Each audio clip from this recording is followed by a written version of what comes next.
avec nous, personne ne sera contre nous. Amen. Alors je vais prendre peu de temps.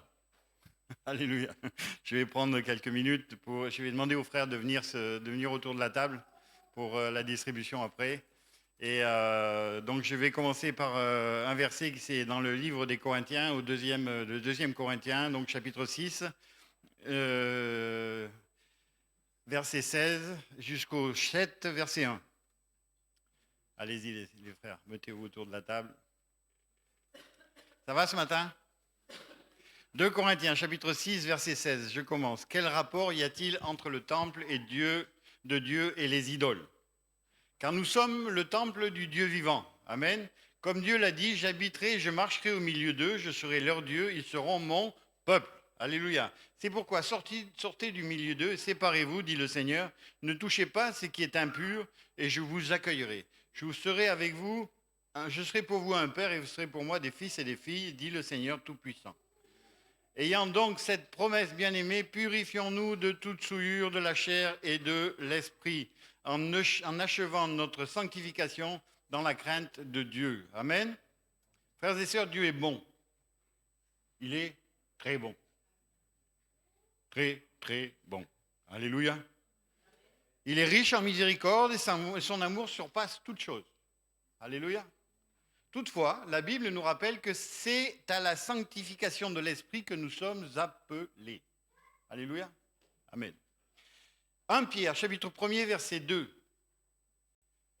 Vous les élus, qui est élu ce matin ? Qui est ici qui fait partie des élus ce matin ? Qui c'est qui dit dans son cœur, Dieu dit de moi, je suis son enfant. Vous les élus, selon la prescience de Dieu le Père, par la sanctification de l'esprit, afin que vous deveniez obéissants. Obéissant et participez à l'aspersion du sang de Jésus-Christ, que la grâce et la paix vous soient multipliées. Nous allons participer à l'aspersion du sang de Jésus-Christ ce matin. Alléluia. C'est une belle fête, c'est un repas magnifique que nous prenons, parce que c'est la vie et la vie en abondance que Dieu nous donne. Alléluia. Hébreux chapitre 12, verset 14. Hébreux chapitre 12, verset 14 nous dit « Recherchez la paix avec tous et la sanctification, sans laquelle personne ne verra le Seigneur. » Alléluia. Donc on cherche ensemble la sanctification. Amen. Avec un cœur pur, un esprit bien disposé et surtout que le Seigneur vienne nous soutenir d'un esprit de bonne volonté pour marcher avec force. Gloire à Dieu. Nous pouvons encore aujourd'hui entrer dans le sanctuaire de Dieu par le chemin ouvert depuis la croix de Golgotha par le Christ de Dieu qui a tout accompli pour ceux qui croient en lui. Une table est dressée avec les emblèmes du sacrifice, le pain qui représente le corps de Christ et le vin qui représente son sang. Nous y sommes invités pour nous souvenir que c'est grâce à ce seul sacrifice que nous sommes élus par la sanctification de l'Esprit. Alléluia. Et je finis avec ce verset, 2 Thessaloniciens, chapitre 2, verset 13. Pour nous, frères bien-aimés et sœurs bien-aimées du Seigneur, nous devons à votre sujet rendre continuellement grâce à Dieu, parce que Dieu vous a choisi dès le commencement pour le salut, par la sanctification de l'esprit et par la foi en la vérité. Dieu a tout accompli, c'est fait. Amen. Dieu a tout accompli. Nous avons notre part à faire en tant que disciples du Seigneur Jésus-Christ, dans l'humilité, la simplicité et l'amour. Alléluia. Avec un cœur pur et un esprit bien disposé. Amen. Je vais laisser un frère prier et on va partager le pain ensemble. Que le Seigneur soit béni. Amen.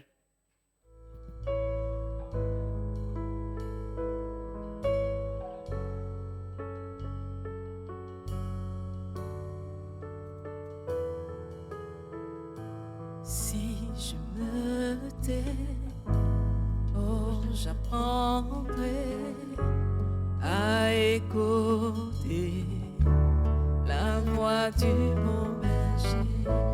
Quand je l'entends, oh, je comprends, il a payé au mal. Si je me tais, si je me tais, oh, j'apprends à écouter la voix du bon berger.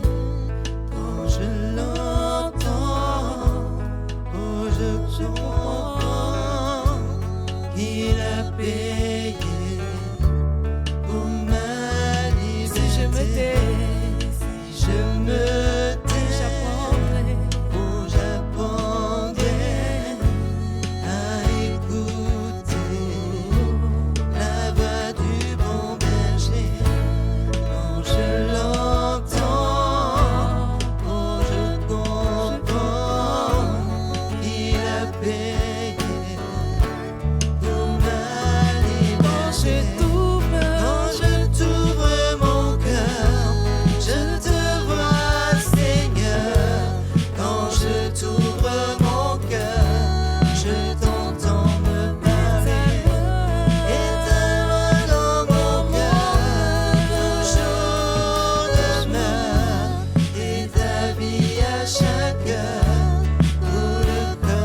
Que le nom du Seigneur soit béni.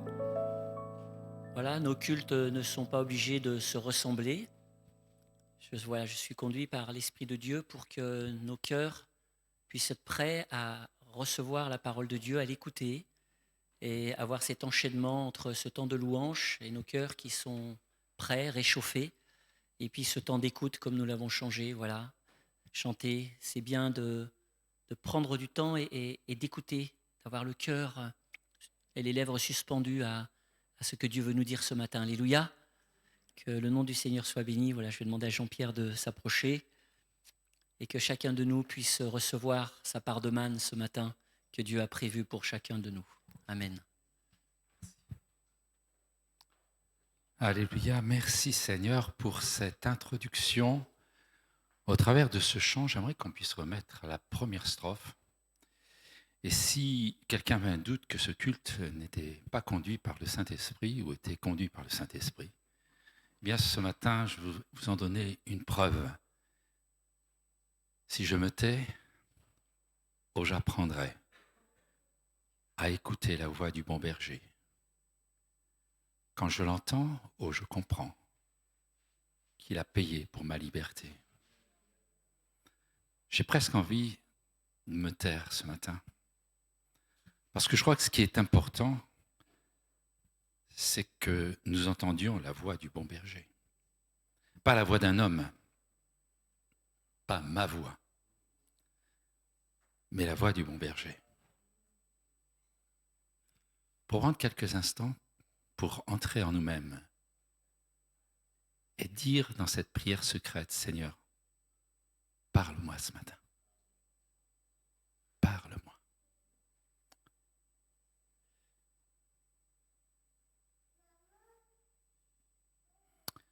Le titre de mon message est tellement commun pour nous. Il parle du Saint-Esprit. Le Saint-Esprit comme un système nerveux de l'Église. Le verset de référence est extrêmement connu. Éphésiens 5,18. Soyez remplis du Saint-Esprit.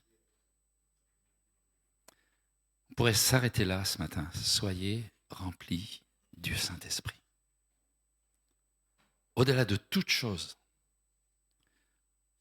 notre frère Alain, il a parlé de la sanctification par le Saint-Esprit. Ce chant nous parle de ce que la voix du bon berger, par le Saint-Esprit, se fait entendre à nos cœurs. Je donnerai un deuxième verset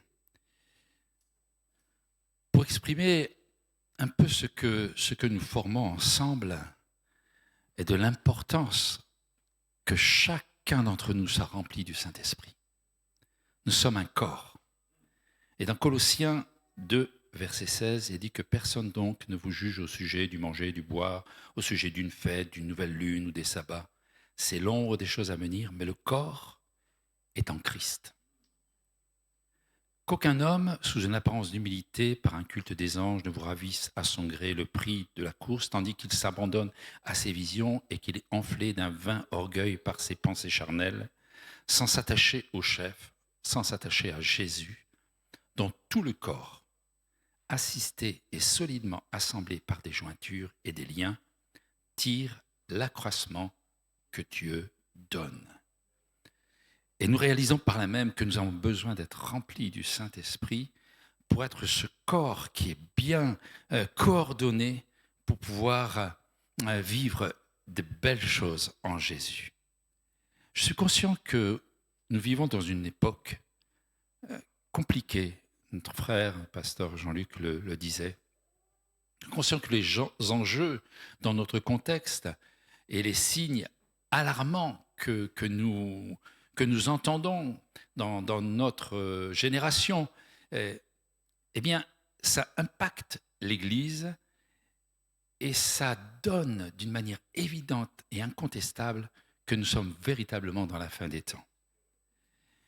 Et il y a une trompette qui sonne. Et cette trompette, c'est « Soyez remplis du Saint-Esprit ». C'est la seule clé dont nous avons besoin pour vivre la parole de Dieu de manière cohérente et qui parle de la liberté en Jésus-Christ. Notre vitalité, elle ne dépend pas simplement de nous-mêmes, parce que nous ne pouvons pas vivre seuls. J'ai besoin de vous, vous avez besoin de moi, vous avez besoin de votre frère qui est à votre droite, vous avez besoin de votre sœur qui est à votre gauche, parce que nous sommes un corps. Et mes frères et sœurs, je vais vous dire quelque chose. Je ne peux pas me passer de mon frère Jean-Luc, comme d'ailleurs de chacun d'entre vous. Nous avons besoin les uns des autres. Et pour bien fonctionner, comme le corps, il a besoin d'un système nerveux. Et vous savez, alors là, il y a quelques médecins parmi nous, alors je ne vais pas rentrer trop dans les détails, mais dans notre corps, il y a des milliards d'informations qui sont véhiculées en ce moment et qui permettent à ce que nous réagissions de la bonne manière et que ce matin, je ne tombe pas par terre en montant les marches, que je sois bien debout là devant vous, que je puisse parler, que je puisse m'exprimer, que je puisse faire des gestes. Vous imaginez le nombre d'informations qui traversent mon système nerveux pour que tout soit cohérent. Imaginez. Et c'est arrivé, ça aurait pu arriver à notre frère Jean-Luc, qui, lorsqu'il a eu l'accident, quelques petits conduits soient interrompus, coupés. Et là, on appelle ça un handicap. Béni soit Dieu. Notre frère, son système nerveux est intact. Alors, bon, il y a encore un petit peu le bras, hein. Il y a encore un petit peu le bras. Mais on va prier et on va croire que Dieu va restaurer pleinement. Mais ça veut dire qu'il y a quelques petites conduits nerveux qui sont un peu abîmés. Et ça crée des problèmes. Hein. Ça crée des problèmes. Notre frère, lorsqu'on lui serre la main un peu trop brusquement, ça lui fait mal. Hein. Et merci Seigneur, c'est anodin. Mais parfois, c'est beaucoup plus compliqué. Et le Saint-Esprit, eh bien, c'est un petit peu les nerfs, le système nerveux de l'Église. Et quand le système nerveux est perturbé, alors l'Église est handicapée. Quand le Saint-Esprit ne peut pas agir, ne peut pas voyager, c'est-à-dire entre chacun d'entre nous, alors l'Église est perturbée. Et c'est important pour nous de nous arrêter pour dire comment notre corps, parce qu'ensemble, nous formons un corps qui est notre corps. Comment il fonctionne? Est-ce que le corps fonctionne un peu comme le corps de Christ fonctionne comme notre corps? Je le crois. Je crois que nous avons un fonctionnement avec une tête qui est Jésus. Et que Jésus, il est le centre, on le chante, et c'est lui qui commande tout le corps. Mais il y a aussi dans le corps des fonctionnements naturels. C'est-à-dire qu'il n'y a plus besoin que la tête dise « il faut le faire », c'est naturel. Voilà, on a appris à un geste et la main, le pied vont le faire. On ne réfléchit plus quand on marche. On place les pieds les uns après les autres et ça se fait de manière naturelle. La tête n'intervient plus parce que ça, c'est acquis. Vous comprenez? Et je crois que dans le corps de Christ, c'est un peu la même chose. Chacun d'entre nous, nous sommes appelés au départ à bien considérer ce que la tête dit, puis ensuite on sait ce que la tête va nous dire. On sait le faire. On va l'accomplir d'une manière naturelle. Et je crois qu'il y a donc dans le corps de Christ, eh bien, la tête qui dirige, et puis il y a ces fonctionnements naturels qui viennent s'inscrire parce que nous avons appris à les faire. Je me souviens, quand mon fils et ma fille étaient toutes petites, il a fallu les tenir et leur dire, tu passes un pied après l'autre. Et puis quand les choses se sont mises en place, ça a été appris et ça a été mis en œuvre. Est-ce que vous avez appris des choses dans la présence du Saint-Esprit? Est-ce qu'il y a des choses qui sont naturelles chez vous? Si vous ne le faites pas, il y a quelque chose qui grince et qui ne va pas. Et mon premier point que j'aimerais traiter, c'est l'Église, ce corps et son système de vitalité. Dans Éphésiens chapitre 4, verset 16, il est écrit « C'est de lui, Jésus, et grâce à tous les liens de son existence, que tout le corps bien coordonné et formant un solide assemblage tire son accroissement selon la force qui convient à chacune de ses parties et s'édifie lui-même dans la charité. » Ce qui relie les membres et la tête du corps de Christ, c'est bien sûr comme ce système nerveux. C'est Jésus qui va prendre une parabole du sarment et du cep. Et lui, il est le cep et nous sommes les sarments. Si la sève ne vient pas jusqu'au sarment, il n'y a pas de fruit. Et c'est important que le système nerveux de l'Église soit fluide, qu'il n'y ait pas de frein à ce que l'information de la tête arrive jusqu'à nous. Il y a une nécessité, parce que ce message qui est véhiculé, c'est un message nourricier, c'est un message qui nous fait entrer dans la vitalité, c'est un message qui va nous faire entrer dans la croissance, parce que tout va être mis en œuvre pour que ce corps de Christ devienne un corps adulte, un corps qui marche bien, qui fonctionne bien. Jésus dira, « Sans moi, vous ne pouvez rien faire. » Il est évident que sans la tête, mon corps ne fonctionnerait pas. Sans Jésus, vous dites, mais pasteur, vous dites des évidences. Oui, mais tellement vu de situations où on ne réalise plus, ou en tout cas, on ne saisit plus ce que la tête nous dit. Alors ce matin, j'aimerais rappeler ces choses que nous avons d'abord besoin de Jésus. Mais en fait, la connexion à la tête n'est pas unique. Il y a d'autres connexions. Il y a des connexions entre moi et chacun d'entre vous. Et il y a des connexions entre les uns et les autres. Et c'est en fait la complexité de toutes ces relations entre Dieu, entre nous, que les choses vont faire que ça va être ou très beau, ou que ça manifestera des handicaps, ou ça manifestera des choses qui sont dommageables. Parce que si ça ne fonctionne pas bien avec la tête, et si ça ne fonctionne pas bien entre nous, alors nous manifesterons un handicap. On peut dire, oui, mais moi, c'est Jésus et juste Jésus. Oui, Jésus, c'est important. C'est la tête. Mais si c'est que Jésus, ça ne marche pas. Il faut une relation entre nous qui soit une belle relation, fluide. Alors, je ne parle pas vous savez, je ne parle pas d'amitié, je ne parle pas de tu me plais bien ou tu ne me plais pas. Je parle de cette communion dans le Saint-Esprit. Je parle de cette relation que nous avons les uns et les autres par rapport au Saint-Esprit. Et ça c'est peut-être plus essentiel que toutes les grandes amitiés.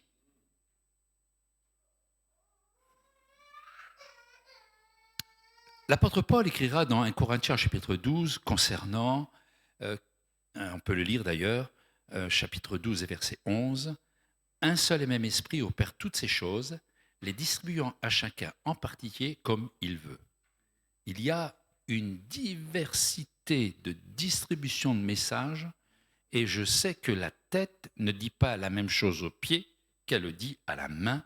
Et je sais que ce que le Saint-Esprit me dit personnellement, il ne le dit certainement pas à vous de la même façon, parce que vous n'êtes peut-être pas un pied, vous n'êtes peut-être pas une main, mais vous êtes peut-être un genou ou un coude, je ne sais pas. Mais en tout cas, le Saint-Esprit va vous parler personnellement pour l'action, pour la place que vous avez dans ce corps. Car comme le corps est un et a plusieurs membres, et comme tous les membres du corps, malgré leur nombre, ne forment qu'un seul corps, ainsi en est-il de Christ. Nous avons tous en effet été baptisés dans un seul esprit pour former un seul corps, soit juif, soit grec, soit drouésien, soit esclave, soit libre. Drouésien, ce n'est pas dans la Bible, hein. C'est moi qui l'ai ajouté. Et nous avons tous été abreuvés d'un seul esprit. Il y a un tronc commun qui permet de former ensemble un corps. Ainsi, le corps n'est pas un seul membre, mais il est formé de plusieurs membres. Si le pied disait « parce que je ne suis pas une main, je ne suis pas du corps », ne serait-il pas du corps pour cela? Si l'oreille disait « parce que je suis un œil, parce que je ne suis pas un œil, je ne suis pas du corps », ne serait-il pas du corps pour cela? Si tout le corps était œil, où serait l'ouïe? S'il était tout ouïe, où serait l'odorat? Maintenant, Dieu a placé chacun des membres dans le corps comme il l'a voulu. Alléluia. Je dis Alléluia parce que ma tablette fait des misères. Amen. Si tous étaient un seul membre, où serait le corps? Maintenant donc, il y a plusieurs membres et un seul corps. L'œil ne peut pas dire à la main « je n'ai pas besoin de toi », ni la tête dire aux pieds « je n'ai pas besoin de vous ». Mais bien plutôt, les membres du corps qui paraissent être les plus faibles sont nécessaires, et ceux qui nous estimons être les moins honorables du corps, nous les entourons d'un plus grand honneur.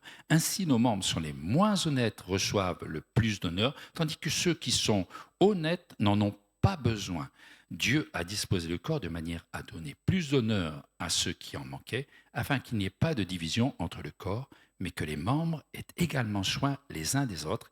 Et si un membre souffre, tous les membres souffrent avec lui. Si un membre est honoré, tous les membres se réjouissent avec lui. Vous êtes le corps de Christ et vous êtes ses membres, chacun pour sa part.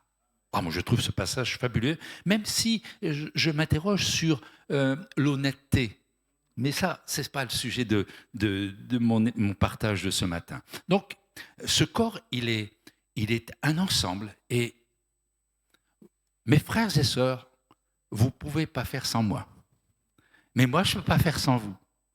Pour pouvoir bien fonctionner, si on est ici dans cette ville, c'est pour une raison bien particulière, c'est pour manifester au monde un corps vivant, efficace, au milieu d'une génération qui cherche la vérité. Et non seulement la main a besoin du pied et le pied a besoin de l'œil, mais il y a une interaction extraordinaire.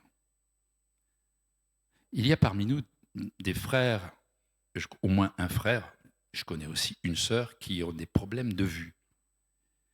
Et franchement, c'est handicapant. Marcher sans voir, c'est pas évident. Et le pied a besoin de l'œil. L'interdépendance des membres et les commandes qui sont faites par la tête, tout ça, c'est bien coordonné, ça forme un assemblage extraordinaire. Une cohérence qui rend efficace le corps, et moi je vais parler du corps de Christ, dans sa vitalité. Cette cohérence qui permet une véritable croissance. Cette cohérence qui rend efficace toutes les actions qui vont être menées. Une cohérence pour ne pas être un corps handicapé. Une cohérence pour être une église pleinement vivante dans l'expression de la gloire de Dieu. Soyez remplis du Saint-Esprit. Quand il y a cette cohérence, alors on peut parler d'un corps saint. Parce qu'il y a cette fluidité des messages du Saint-Esprit. Et vous savez, le corps, pour envoyer les ordres, il envoie des des petits coups de pichenette, vous savez, des petits coups d'électricité. Et je trouve que l'image est belle parce que le Saint-Esprit, c'est vraiment comme des petits coups d'électricité qui sont envoyés ici et là pour nous faire réagir et nous faire réagir de la bonne manière. Et si on ne réagit pas de la bonne manière lorsqu'il envoie un coup d'électricité d'un côté, il en envoie de l'autre pour dire tu vas réussir à trouver la bonne position. Et moi, je veux croire que ce matin, déjà, le Saint-Esprit a commencé à envoyer des petits messages aux uns aux autres. Si on est capable de l'entendre et de le recevoir. Vous savez, ce Saint-Esprit, c'est un lien minutieux, précieux, mais puissant. Alléluia. Un seul et même esprit opère toutes ces choses, les distribuant à chacun en particulier comme il le veut. Le Saint-Esprit, il est présent dans tout le corps. Vous savez, vous pouvez penser que le Saint-Esprit n'est pas là parce que si, parce que là. Moi, je peux vous dire que le Saint-Esprit est là. Le Saint-Esprit est là. Ce qui est peut-être un problème, c'est que quelqu'un dit « mais moi je ne le sens pas, moi je ne l'entends pas, moi je ne le reçois pas ». Mais le Saint-Esprit est là et il est minutieux. Il est minutieux et précis dans son action, dans sa présence. Son action, elle va être en rapport avec ce que tu vis personnellement. C'est-à-dire chacun d'entre nous, il va y avoir une particularité. Il y a quelque chose de tellement minutieux. Et c'est calibré. C'est ni trop fort, ni trop faible. C'est juste calibré pour que chaque membre réagisse de la bonne manière. Alléluia. Une précision du Saint-Esprit qui dépasse tout ce que nous pouvons imaginer. Quand on regarde le fonctionnement d'un corps humain, eh bien, on est émerveillé. Mais quand on regarde le fonctionnement de l'Église de Jésus-Christ, alors là, c'est la gloire de Dieu. Alléluia. Minutieux, précis, mais puissant. Alléluia.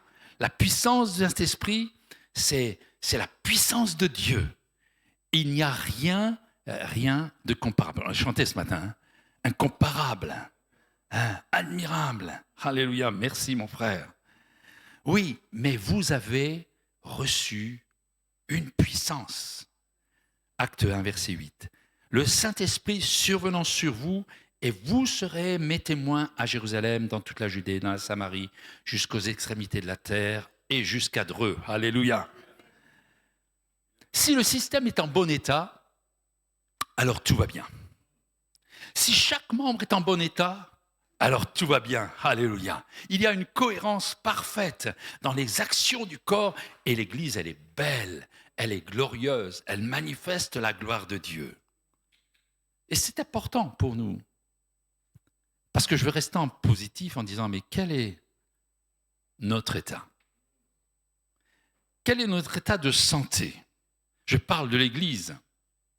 Mais quand je parle de l'Église, je m'adresse à chacun d'entre nous. Parce que, quel est ton état de santé? Toi, membre du corps de Christ, est-ce que dans ta fonction, dans l'appel qui est sur ta vie, tu es vraiment à ta place et tu agis avec cette précision qui t'est donnée par le Saint-Esprit pour accomplir ce qui est de ta part, ta responsabilité, parce que si tu ne le fais pas, alors le corps de Christ est handicapé.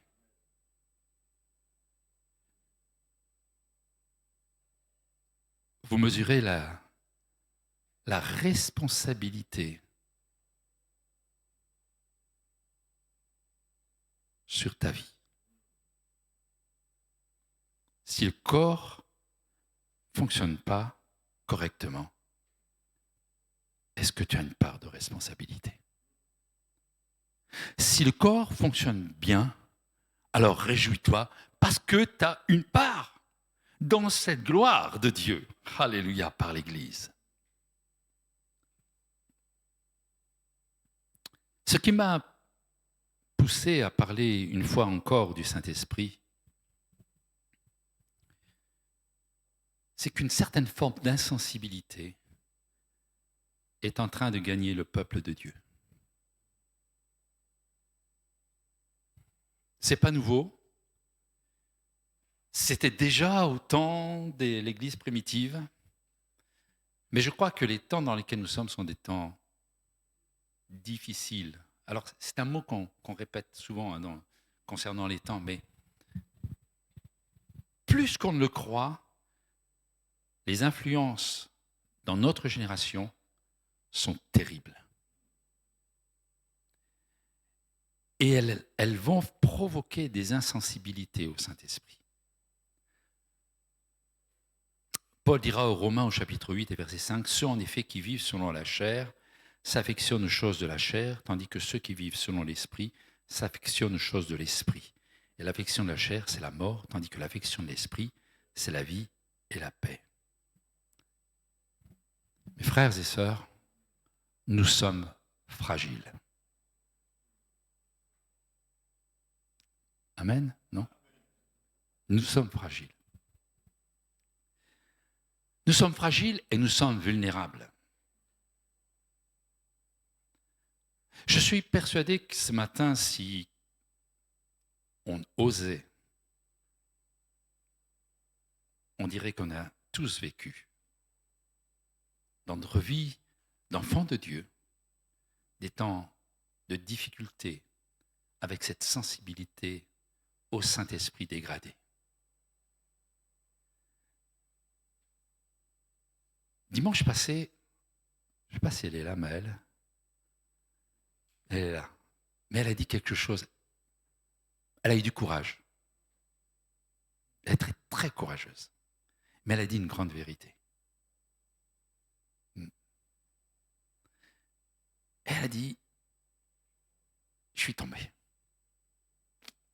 Maëlle, tu n'es pas la seule. Parce qu'à un moment donné, elle s'est trouvée dans des influences destructrices. Parce que nous nous trouvons dans des environnements qui vont influencer notre vie et qui vont réduire notre capacité à entendre le Saint-Esprit.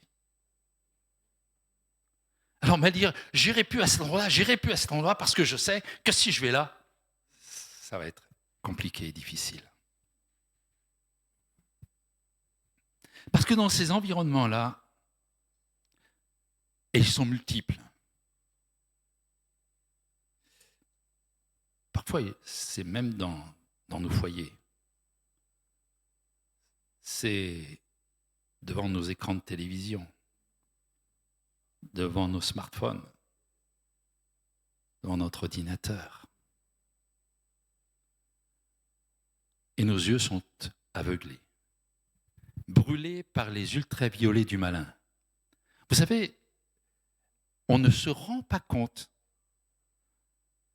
quand les ultraviolets nous brûlent les yeux. Dans l'église où j'étais avant, il y avait un frère qui faisait des voyages en Chine par rapport à son travail.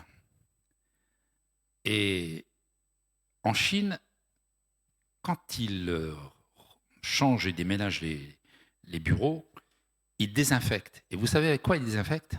Avec des rayons ultraviolets. Et le frère ne le savait pas. Il va donc, à un moment donné, vouloir se mettre à l'écart et il voit une grande salle vide. Il dit, merveilleux, je vais aller m'enfermer dans cette salle. Il va dans cette salle, ce qu'il ne sait pas, c'est qu'il est sous l'emprise des rayons ultraviolets. Il ne va pas se rendre compte que sa vue est en train de périr. Et le malin, c'est comme ça qu'il travaille. Alors merci Seigneur, il y a eu des soins, voilà, il n'est pas resté trop longtemps exposé. Mais le malin, il sait comment faire pour nous aveugler. C'est insidieux.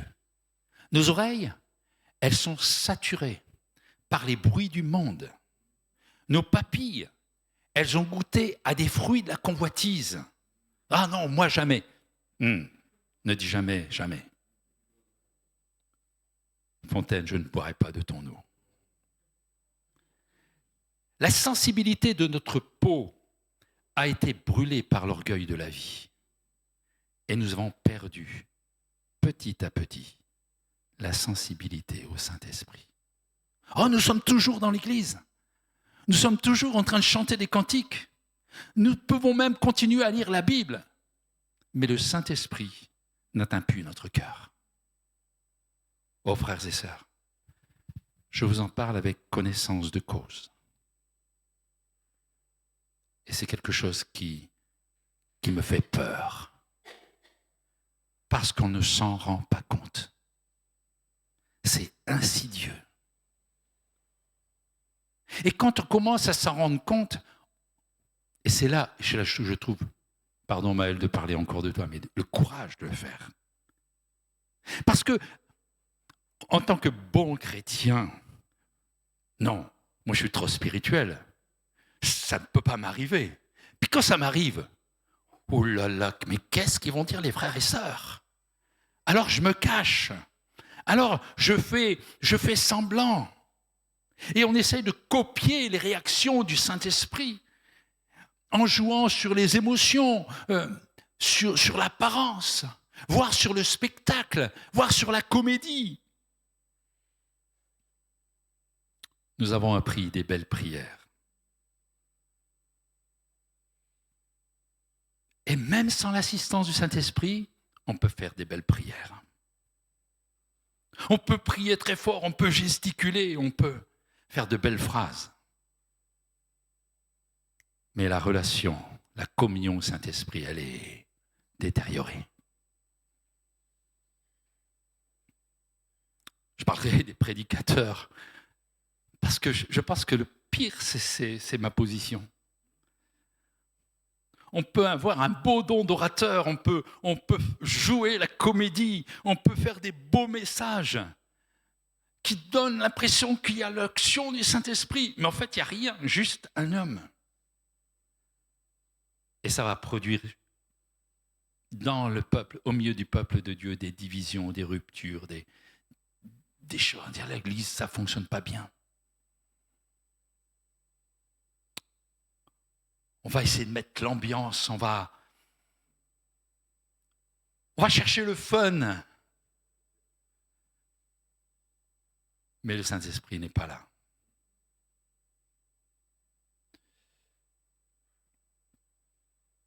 Vous savez, il y a quelque chose que j'ai beaucoup apprécié. Il y a eu une époque, un grand changement dans la manière de conduire les cultes. Dans ma jeunesse, c'était à la bonne franquette. Il n'y avait pas de répétition de louanges, il n'y avait pas de séminaire de louanges. Et je me souviens qu'au moment de la charnière où tout a changé, il y a un frère, un pasteur qui prêchait là-dessus, il dit voilà, les musiciens montent sur l'estrade, l'instrument n'est pas bien accordé, ils arrivent 10 minutes en retard, ils essaient de l'accorder vite fait, puis... Et là, en fait, comme il n'y avait pas de préparation, il y avait juste le miracle de l'action du Saint-Esprit.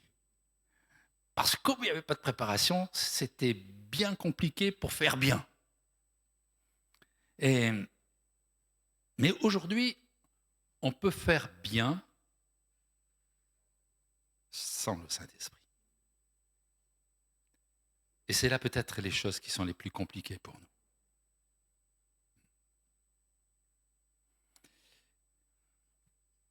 Je crois que le Saint-Esprit ne s'oppose pas à la qualité, au contraire. Je crois que le Saint-Esprit aime ce qui est beau. D'ailleurs, si Dieu m'a créé, c'est que Dieu aime la beauté. Hein. Bon, d'accord, un petit peu d'orgueil là. Mais vous êtes d'accord avec moi que Dieu aime ce qui est beau?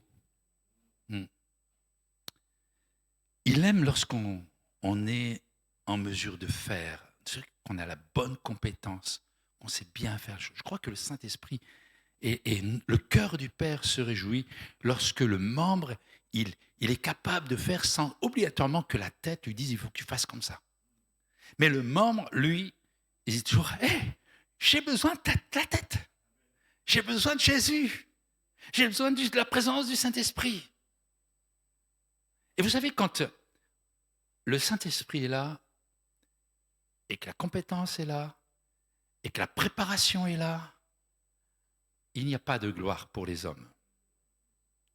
Il n'y a de gloire que pour Dieu. Il n'y aura pas de dictature. Juste des servants, des serveurs, des serviteurs, pardon, des servantes pour le Seigneur. Des doulos, des esclaves pour les uns et pour les autres. Pour que le service de l'autre puisse être fortifié. Là, il dit, je vais t'aider, pied. Tu vas te placer au bon endroit parce que, attention, il y a un fil, il faut passer au-dessus. C'est l'œil qui l'a vu, le pied ne le voyait pas. Le membre qui est à côté de toi veut te dire ce matin, je veux t'aider mon frère, je veux t'aider ma sœur. Ça, c'est l'action du Saint-Esprit. Et vous savez ce qui se passe dans ces cas-là, c'est l'église d'Acte 9. L'église était en paix dans toute la Judée, la Galilée, la Samarie, s'édifiant et marchant dans la crainte du Seigneur. Elle s'accroissait par l'assistance du Saint-Esprit. Alléluia. Alléluia. Alors, j'aimerais vous donner 3 clés. Nous donner. La première clé, c'est être assoiffé du Saint-Esprit. Que celui qui a soif vienne et il recevra l'eau de la vie. Amen, gratuitement. Oui, bien sûr. Prendre conscience, mes frères et sœurs, prendre conscience de la dimension du Saint-Esprit et de l'avantage énorme. Parce que vous savez qu'il est avantageux que je m'en aille. Parce que ce que je vous enverrai, ça va être multiplié par XXX. Puissance de Dieu. Et ce Saint-Esprit, ce qui nous unit les uns aux autres, cette délicatesse, cette précision, cette puissance, on doit y prendre soin. On doit y prendre soin. Et plus que soin, vous connaissez la parabole des 10 vierges. Les 10, elles sont intelligentes. Même s'il y en a qui sont appelées sages et d'autres folles. Elles ont tous pris de l'huile. C'est pour ça qu'elles sont intelligentes. Il y en a qui osent dire, moi, j'ai pas besoin de l'Église, j'ai pas besoin du Saint-Esprit, je connais, je sais. Mais les 10 avaient dit, il faut qu'on prenne de l'huile. Hein. Et il y en a 5 qui, alors c'est moi qui vais raconter à ma façon, hein, elles ont théologiquement calculé combien elles avaient besoin d'huile pour pouvoir arriver jusqu'au moment important. Et elles ont calculé ça de manière très précise. Et je suis persuadé qu'elles ont pris du temps à faire ce calcul. J'ai été baptisé du Saint-Esprit en 1900. Alléluia. Et aujourd'hui, ça va bien comme ça. Je connais la Bible, je peux même l'étudier. Je peux même prier. Je peux même faire des belles prières. Alors, je vais dire quelque chose, mais c'est bon, on aime les habitudes. Parce qu'on aime les habitudes. Mais les habitudes, c'est terrible parce que les habitudes, ça a tendance à casser le côté, comment je vais dire ça, l'intensité de l'instant. Vous comprenez ce que je veux dire? C'est chaque dimanche matin, et mes frères et sœurs, continuez à le faire, hein, mais c'est juste pour dire que nous sommes dans ces habitudes. Je pourrais presque dire qui va prier le premier? Je pourrais presque noter les personnes qui vont prier pendant le culte. Et je sais aussi dire que telle et telle personne ne prieront pas. Nos habitudes. Alors, c'est pas un défaut, c'est pas une qualité, c'est un état de fait, c'est comme ça. Mais les habitudes sont là au point où le danger, c'est qu'on n'a plus dire Seigneur, inspire-moi. Inspire-moi. Alors il faut prendre soin du Saint-Esprit, être assoiffé du Saint-Esprit, parce que malgré tout, les folles, elles sont trouvées en grande difficulté alors qu'elles avaient pris l'huile juste nécessaire. Ce que je veux dire par là, peut-être que quelqu'un parmi nous se dit, moi, je suis rempli du Saint-Esprit. Et c'est bon. C'est suffisant. Et Jésus les appelle les folles. Croire qu'on est suffisamment rempli du Saint-Esprit, permettez-moi l'expression, il faut être fou. Ce sont les folles. La prise de conscience tardive qu'elle manquerait d'huile, c'est juste de la folie.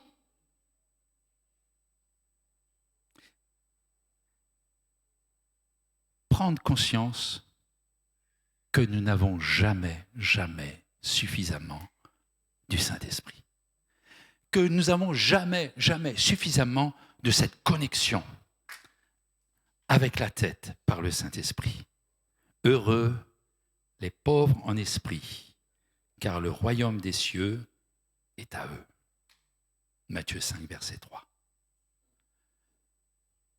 Je ne sais pas comment vous considérez, vous considérez un peu, beaucoup, pas du tout, rempli du Saint-Esprit?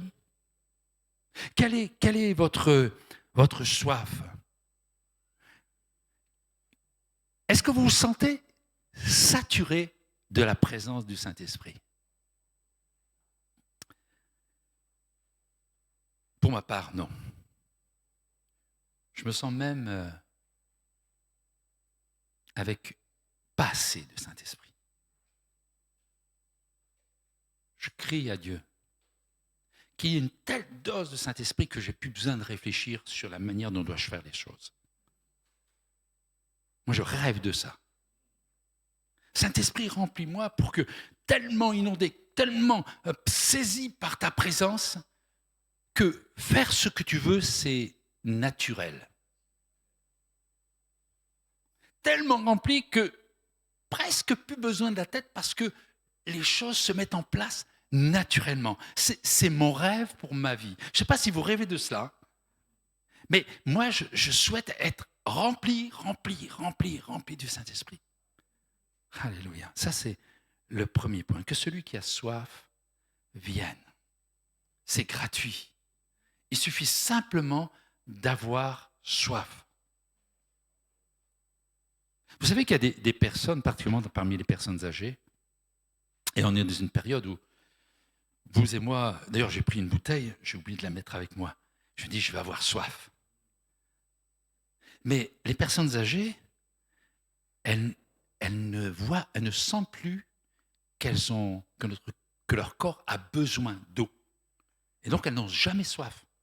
Donc on est obligé de donner à mamie un verre minimum tous les 2 heures pour qu'elle puisse boire parce que, à la limite, elle ne réclamera jamais. Et peut-être que parmi nous, il y a quelqu'un qui est dans cette situation, qui se dit, mais moi ça va bien. Ça va bien. Le Saint-Esprit, il ne me dit rien. Enfin, il dit quelque chose, sauf qu'il n'entend plus. Il ne me dit rien, tout va bien. Première chose, si tu as la présence de Dieu, alléluia. Si tu es rempli du Saint-Esprit, alléluia. Mais s'il te plaît, aie soif. Ne te satisfais pas de ce que tu as reçu hier. Bénis Dieu pour cela. mais dis Seigneur, je veux plus de toi. Je veux plus de ta présence. Je veux plus de ton Saint-Esprit. Je veux une connexion beaucoup plus fluide avec toi. Je veux entendre ta voix me parler. Je veux saisir ce que tu me dis parce que je veux le mettre en œuvre dans ma vie. Mon désir, c'est pas juste d'avoir un diplôme pour dire baptisé du Saint-Esprit, mais c'est de dire, Seigneur, tous les jours de ma vie, je veux vivre sous ton onction, sous ta volonté, sous ta direction, et ne plus me laisser piéger par les bruits du monde, par l'influence du monde. Seigneur, je veux que tu guérisses les liens qui sont détruits parce que les ultraviolets du monde ont brûlé. Seigneur, viens nous visiter. Soyons remplis du Saint-Esprit. Le deuxième point, c'est assez étonnant ce que je vais dire pour des enfants de Dieu, mais accepter le Saint-Esprit envahissant. On a tous envie de vivre une expérience du Saint-Esprit, mais pas trop quand même. Hein? On va nous prendre pour des zinzins. Ouais. On a peur des réactions, on a peur des situations, on a peur de ne pas contrôler. Accepte le Saint-Esprit envahissant. La provision de Dieu est une abondance du Saint-Esprit. Alléluia. Quand ils eurent prié, acte 4, verset 31, le lieu où ils étaient assemblés trembla, ils furent tous remplis du Saint-Esprit, ils annonçaient la parole de Dieu avec assurance. Alléluia. Une abondance du Saint-Esprit. Ne vous satisfaisez pas comme les folles d'une part suffisante. Soyez comme les sages. Elles ont voulu emmener une quantité débordante. Je suis même persuadé que sur le chemin, elles étaient tellement chargées qu'elles marchaient moins vite que les folles. Et que les folles disaient, alors, vous avancez, les sages, là. Enfin, ils ne s'appelaient pas certainement comme ça. Parce que c'est vrai que, d'un point de vue humain, être rempli du Saint-Esprit, ça peut paraître gênant, ankylosant. Vous vous rendez compte ? C'est un radical, ce frère. C'est cette sœur, mais elle est intransigeante.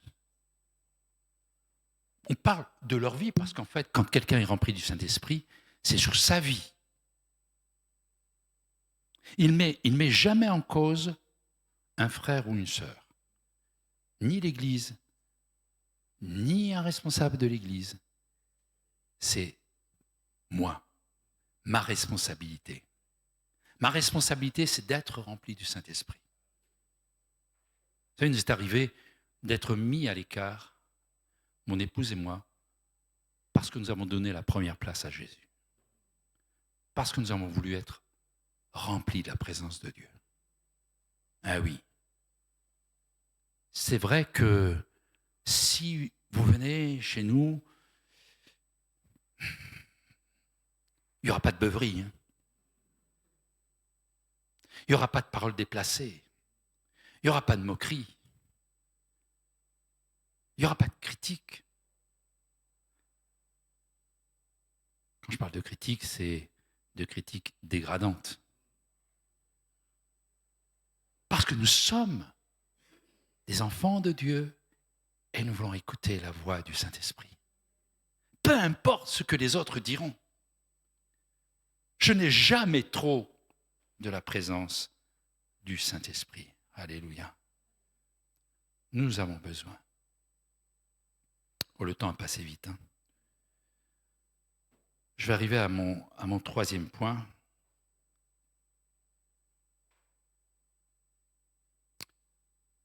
Une connexion avec le Saint-Esprit en bon état.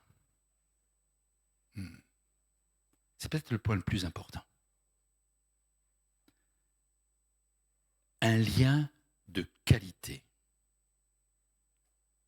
L'apôtre Paul dira dans Éphésiens 4, verset 3, « En vous efforçant de conserver l'unité de l'esprit par le lien de la paix. C'est quelque chose de tellement, tellement essentiel. Veillez à la bonne qualité de notre lien de l'esprit avec la tête.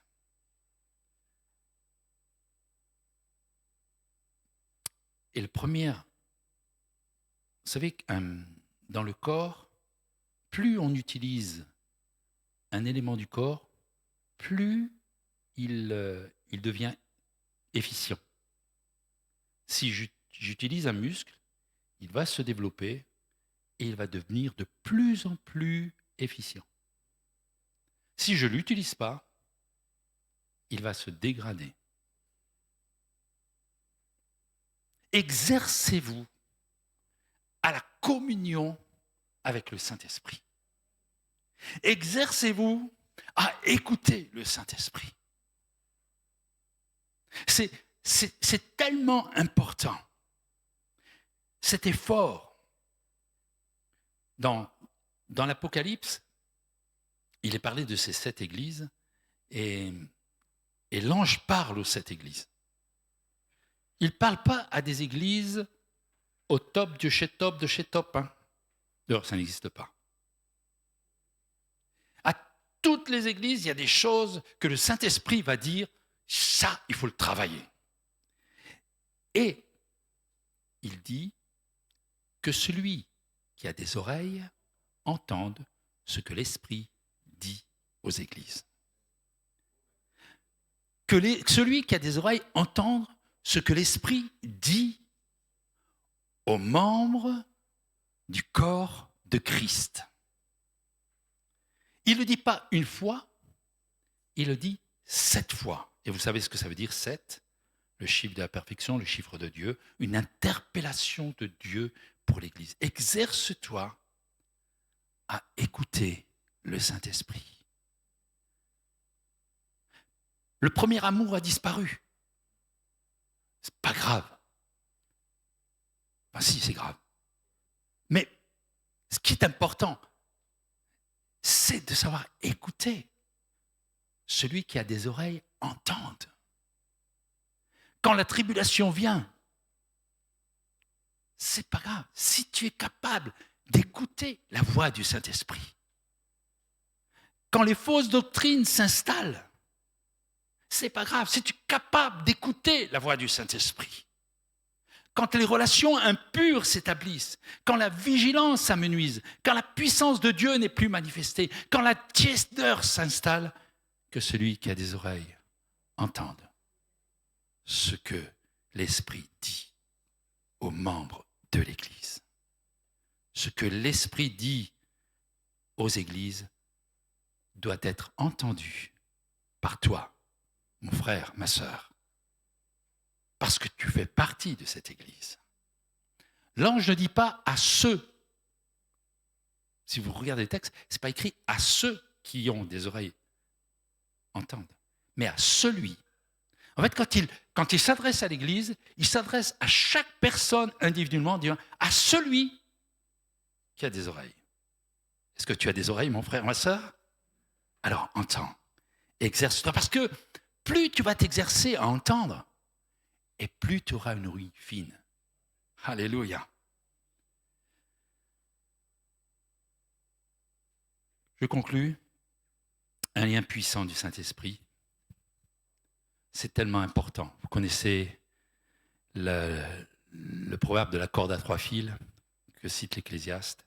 On a besoin du Saint-Esprit. On a besoin de cette écoute attentive du Saint-Esprit qui résonne, qui vibre en nous et qui va nous amener à vivre victoire dans le nom de Jésus. Victoire dans les combats spirituels, victoire contre le péché qui vient s'inscrire dans nos vies, victoire sur toutes les influences de l'adversaire qui nous ont, et de ce monde qui vont chercher à réduire notre sensibilité, victoire au Seigneur de la vie, victoire pour une véritable libération, totale liberté. Si je me tais, j'apprendrai à écouter la voix du bon berger. Quand je l'entends et je comprends qu'il a payé pour ma liberté. Alléluia.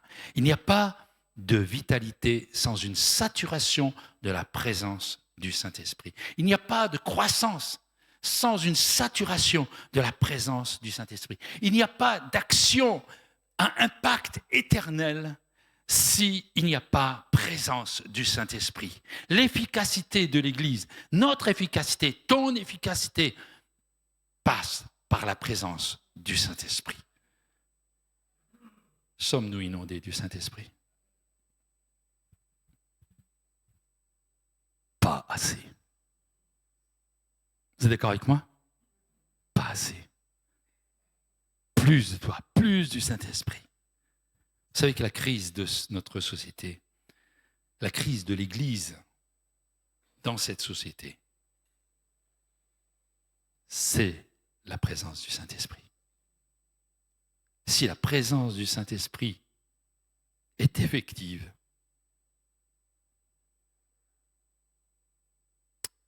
c'est la victoire sur le péché.